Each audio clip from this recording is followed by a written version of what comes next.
আমন্ত্ৰণ জনাবলগীয়া হ'ল কাৰণ 11 বজাত মোৰ নগাঁও জিলাৰ সামগুৰিত এখন সাংগঠনিক সভা আছে। যোৱা 3 অক্টোবৰ তাৰিখে অসম চৰকাৰৰ পাব্লিক হেল্থ ইঞ্জিনিয়াৰিং বিভাগৰ সচিব কৈলাশ কাৰ্তিক ডাঙৰীয়াই পাব্লিক হেল্থ ইঞ্জিনিয়াৰিঙৰ মুখ্য অভিযন্তা গৰাকীলৈ এখন পত্ৰ প্ৰেৰণ কৰিছে। অসমত যি JJM আঁচনিৰ ৰূপায়ণ কাম চলি আছে কেন্দ্ৰীয় চৰকাৰৰ ফ্লেগশ্বিপ প্ৰগ্ৰেমৰ অধীনত, কিন্তু 2021-22 চনতে সেই আঁচনিখন অসমত আৰম্ভ হৈছিল আৰু অসমত যি 63,65,000টা পৰিয়াল আছে, মোদী ডাঙৰীয়াৰ এটা শ্লোগান আছিল যে ঘৰ ঘৰ মে জল। এতিয়া অসমত সেই আঁচনিখনৰ বৰ্তমান যিটো অৱস্থা, এতিয়া লাহেকে অসমৰ ৰাইজে ক'ব যে চাৰিওফালে নলেই নল, কিন্তু ক'তো নাই জল। ইয়াত মাত্ৰ মই দুটামান শব্দ আপোনালোকক শুনাই দিছোঁ। Indicating potential lapses in both the project management and quality assurance. আপুনি শব্দকেইটা চাব, পটেঞ্চিয়েল লেপছ, অত্যন্ত বিসংগতিপূৰ্ণ ভাৱে এই প্ৰজেক্টবিলাক ৰূপায়ণ কৰা হৈছে বুলি আমি কংগ্ৰেছ দলে কোৱা নাই। অসম চৰকাৰৰ পাব্লিক হেল্থ ইঞ্জিনিয়াৰিঙৰ সচিবে কৈছে আৰু তাৰ মানদণ্ড সম্পৰ্কত ব্যাপকভাৱে বিসংগতি হোৱা বুলি পেলাই পত্ৰখনত উল্লেখ কৰা হৈছে। তাৰ পাছত কৈছে poor oversight by the third party inspection agencies. যিসকলক ইনস্পেকশ্যনৰ দায়িত্ব দিয়া হৈছিল, এইটো কিমান সাংঘাতিক কথা আপোনালোকে চাব। যাক এই প্ৰজেক্টটো প্ৰপাৰলি ইমপ্লিমেণ্টেশ্যন হৈছে নে নাই, যাক ইনস্পেকশ্যনৰ দায়িত্ব দিয়া হৈছিলে, তেওঁলোকেও এই যে পটেঞ্চিয়েল লেপছ আছে এইটো অভাৰলুক কৰিছে বুলি কৈছে। অৰ্থাৎ সেইবিলাক গুৰুত্ব দিয়া নাছিলে, বিল আদায় কৰি দিয়াত তেওঁলোকে ৰিপৰ্ট ছাবমিট কৰিছিলে। তাৰ পাছত কৈছে, মই আপোনালোকৰ আগতে চিঠিখন পঢ়ি দিছোঁ, চিঠিখন গোটেইখন মই নপঢ়োঁ, 2 পৃষ্ঠা চিঠি, মাত্ৰ মই 4টা লাইন কৈ দিছোঁ, ইয়াৰ তাৎপৰ্য যাতে অসমৰ ৰাইজে উপলব্ধি কৰিব পাৰে। The reasons for deviation from the project plans, অৰ্থাৎ যিটো DPR প্ৰস্তুত কৰা হৈছিলে, যিটো DPR গভৰ্ণমেণ্টে চেংচন কৰিছিলে, তাৰ পৰা কণ্ট্ৰেক্টৰে বা কোনোবা বিজেপি মন্ত্ৰী পালি নেতাই প্ৰজেক্টটোৰ কাঠামোটো পৰিৱৰ্তন কৰিছে বুলি কৈছে। ডেভিয়েশ্যন অফ দ্য, এইটো চাব কিন্তু কথাবিলাক। তাৰপিছত কৈছে assessing the quality and quantity of work delivered. Quality আৰু কোৱান্টিটিৰ এতিয়া কিছুমান প্ৰজেক্ট 60% হৈ গ'ল, ক'ৰবাত 100%ও হৈছে প্ৰজেক্ট কমপ্লিট। এতিয়া চৰকাৰে কৈছে নহয়, ইয়াত ডেভিয়েশ্যন হৈছে, ইয়াত কোৱালিটি আৰু কোৱান্টিটিত কম্প্ৰমাইজ কৰা হৈছে, আৰু ইয়াত প্ৰজেক্ট মেনেজমেণ্ট আৰু কোৱালিটি এছুৰেঞ্চত পটেঞ্চিয়েল লেপছ হৈছে। আৰু সেইকাৰণে কি ক'লে যে পৰৱৰ্তী নিৰ্দেশ নিদিয়া পৰ্যন্ত সকলো কাম কাজ বন্ধ কৰি দিয়া হৈছে। এতিয়া গাঁৱে গাঁৱে এইটো ওলাইছে। আগতে আছিলে JJM মানে কি, জল জীৱন মিছন। এতিয়া মানুহে কৈ আছে গাঁৱত জয়ন্তৰ জেপত মণি, JJM মানে। মই বুজি পোৱা নাছিলো যে জয়ন্তৰ জেপত মানি মানে কি। বহুত ঠিকাদাৰে মোক আহি লগ কৰিছিলে যে আমি বিল পোৱা নাই। তেতিয়া মই তেওঁলোকৰ পৰা যেতিয়া কথাবিলাক বুজিবলৈ চেষ্টা কৰিলোঁ যে চৰকাৰে যে এনেকৈ এখন চিঠি দিবলগীয়া হৈছে, আপোনালোকে ক'ত ভুল কৰিছে। আপোনালোকে কেলে ভুল কৰিছে, কি কাৰণে চৰকাৰে কাম বন্ধ কৰিবলগীয়া হৈছে?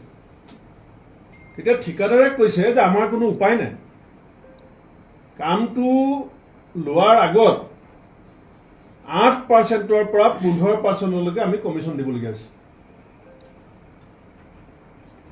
কামটো লোৱাৰ আগত 8%ৰ পৰা 15% কমিশ্যন, অৰ্থাৎ 2 কোটি টকাৰ যদি আপুনি কাম লয় সব কামতে দিব লাগে।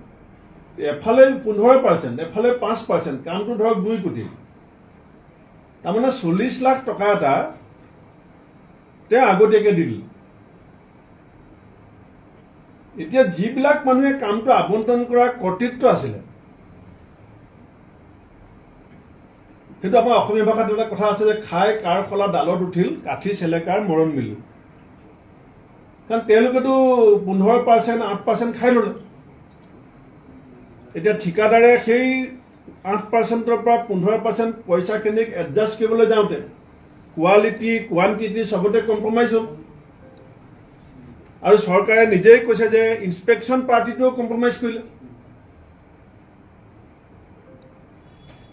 গতিকে এতিয়া ঘৰ ঘৰমে যি জলৰ কথা আছিলে, এতিয়া এইটো ইলেকশ্যনৰ সময়ত আপোনালোকক মই দেখাই দিম, তথ্যভিত্তিক দেখাই দিম, ঘৰ ঘৰমে নল থাকিব, নল থাকিব, নলৰো কোৱালিটিৰ কথা আহিছে। সেইকাৰণে আমি অসম প্ৰদেশ কংগ্ৰেছ কমিটিয়ে মই মুখ্যমন্ত্ৰী ডাঙৰীয়াক আহ্বান জনাইছোঁ যে 8%ৰ পৰা 15% টকা খাই পেলাই JJMৰ আঁচনিখন ধ্বংস কৰাৰ যিটো ষড়যন্ত্ৰ, তাত যদি আপুনি জড়িত নাই, এই টকাৰ অংশ যদি মুখ্যমন্ত্ৰী ডাঙৰীয়াৰ হাতত লগা নাই, মই আপোনাক এই গোটেই হাজাৰ হাজাৰ কোটি টকাৰ এই কামটোত CBI এনকুৱাৰী দিবৰ কাৰণে দাবী জনাইছোঁ। আপুনি অসমৰ ৰাইজৰ আগত নিজকে ধোৱা তুলসীৰ পাত বুলি প্ৰমাণ কৰিবলৈ হ'লে 64.35 লাখ মানুহৰ জীৱনৰ জল আৰু জীৱন,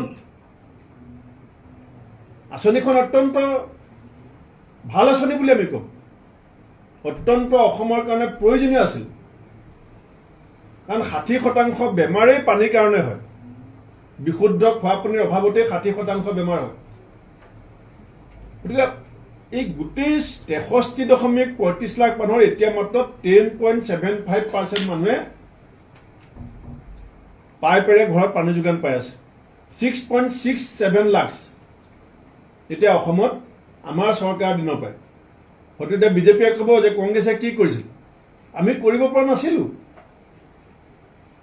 আপোনালোকে বিজেপি অসমত চৰকাৰ থাকোঁতে এই আঁচনিখন কৰি সকলোকে পানী যোগানৰ আপোনালোকে দায়িত্ব লৈছিলে।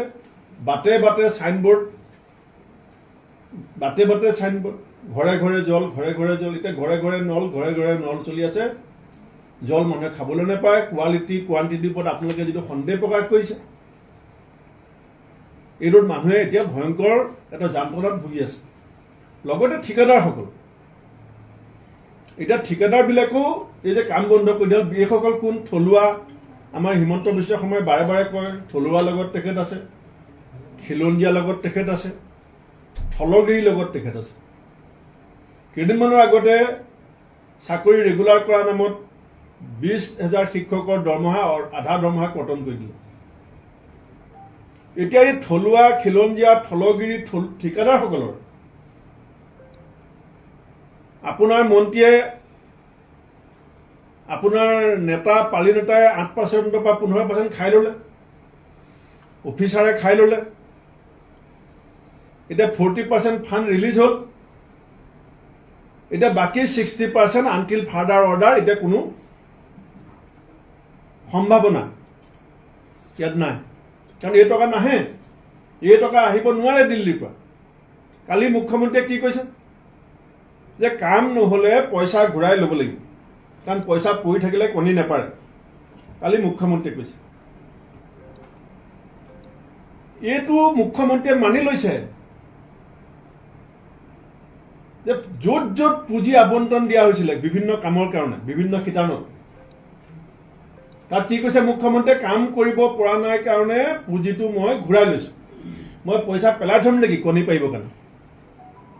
হিমন্ত বিশ্ব শৰ্মা ডাঙৰীয়া, আপুনি মানি ল'লে যে অসমৰ বিভিন্ন বিভাগবিলাকক পুঁজি ব্যৱহাৰ কৰিবৰ কাৰণে আপোনাৰ যিটো চৰকাৰী নিয়ন্ত্ৰণ লাগে, এখন প্ৰশাসন ব্যৱস্থাক নেতৃত্ব দিবৰ কাৰণে যিটো দক্ষতা লাগে, সেই ব্যৱস্থাটোৰ ওপৰত আপোনাৰ নিয়ন্ত্ৰণহীনতা, আপোনাৰ দক্ষতাহীনতা, আপুনি পইচাই কণী নেপাৰে বুলি কৈ স্বীকাৰ কৰিছে। আপুনি কি কাৰণে পইচা ঘূৰাই ল'ব বিচাৰিছে? আপোনাৰ বিত্তমন্ত্ৰীয়ে কি কৈছে? আমি ইউচি দিব লাগে, ইউটিলাইজেশ্যন চাৰ্টিফিকেট দিব লাগে। তাৰমানে the first priority of the state government is to collect Yuezhi. যদি ইউচি দিয়াটো আপোনালোকৰ প্ৰায়ৰিটি হয়, তে কমপ্লিশ্যন অফ দ্য ৱৰ্কটো আপোনালোকৰ প্ৰায়ৰিটি কিয় নহয়? আবণ্টিত ধন যিটো আঁচনিৰ বিপৰীতে দিয়া হৈছিলে, সেই আঁচনিখন সম্পূৰ্ণ কৰি পেলাই 100% টকা ব্যৱহাৰ কৰা ইউচিখন দিয়াত আপোনাৰ ব্যৰ্থতা আৰু আপোনাৰ নিয়ন্ত্ৰণহীনতা, এইটো আপুনি মানি লৈছে। অৰ্থাৎ প্ৰশাসন যন্ত্ৰৰ ওপৰত আপোনাৰ নিয়ন্ত্ৰণ নাই। গভৰ্ণমেণ্ট অফ আছামৰ ছেক্ৰেটেৰীয়ে চিফ ইঞ্জিনিয়াৰক কৈছে যে পটেঞ্চিয়েল লেপছ হৈছে, আৰু ইনস্পেকশ্যন টিমটোৰ কথা কৈছে যে দে কম্প্ৰমাইজ। আপুনি ক'লে পইচা ঘূৰাই লৈছে, কি নিউজ হ'ব লাগে? পইচা কণী পাৰিব নেকি? অসমৰ সংবাদ মাধ্যমে যেতিয়া এটা সঁচা আপোনাৰ ব্যৰ্থতা, চৰকাৰী বিষয়াৰ ওপৰত নিয়ন্ত্ৰণহীনতা, প্ৰশাসনিক দক্ষতাহীনতা যেতিয়া প্ৰকাশ কৰে, তেতিয়া আপুনি সাংবাদিকক ধমকি দিয়ে যে এইটো নিউজ কেনেকৈ হ'ব? এইটো নিউজ কিয় নহ'ব? অসমৰ নামত আবণ্টিত পইচা অসমে কিয় ঘূৰাই দিব আপোনাৰ ব্যৰ্থতাৰ কাৰণে?